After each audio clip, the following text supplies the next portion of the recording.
Yeah, well, first off, I feel the wind, because that was something that was like very apparent to me when I first went there, was the wind, and it just kind of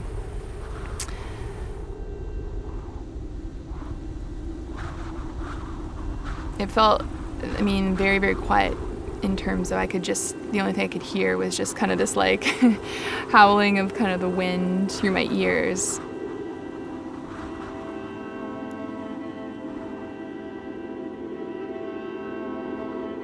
This site was used by my ancestors for over 6,000 years, and so I think that shaped their way of life in terms of it being an important part of in lots of parts, their daily activities, using it as a hunting ground and also gathering place.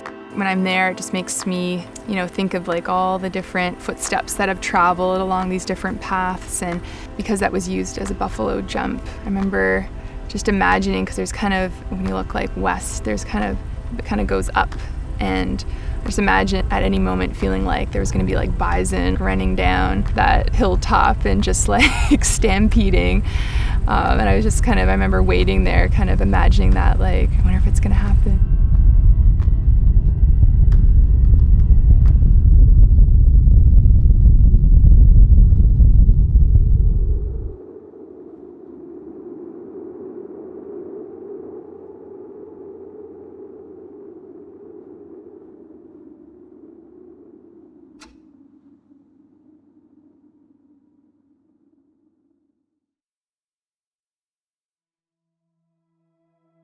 Yeah, so my work, I guess, could be described as, this kind of performative self-portrait, dreamlike imagery, and I usually explore themes around self and identity and how we form our sense of self through land, lineage, like history and culture.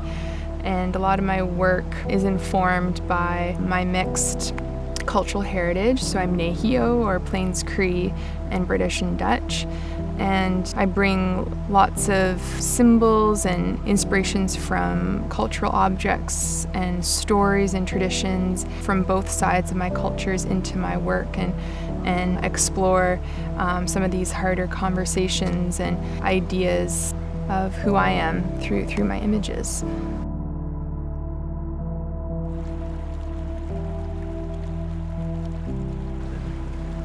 Yeah, definitely. I feel like, ever since I was young, I didn't fit into either parts of my cultural background. So yeah, I've never felt like I fit in anywhere, and in lots of ways I'm very shy in that sense to do interviews and to feel like I can be someone that can speak to Indigenous issues sometimes, because I feel like I don't belong and that my voice isn't as important than someone who grew up surrounded by their traditions and their culture, and because I've had to learn that later in life.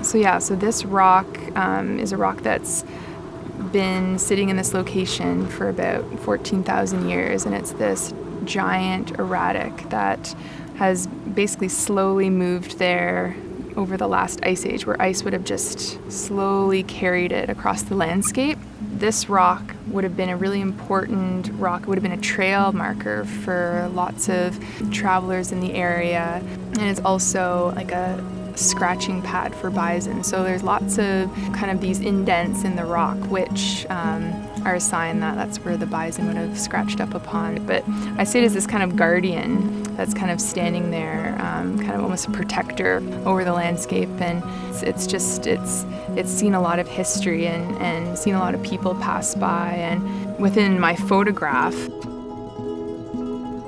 it's part of that kind of, preserving that kind of memory of this place as well.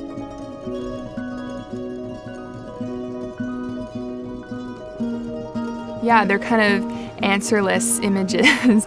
You know, they're really questions that I'm kind of working through myself within the works, and they're kind of questions that I'm kind of posing out almost to the universe. I mean, I think that landscapes, there's just this buried knowledge in them that I think is just amazing.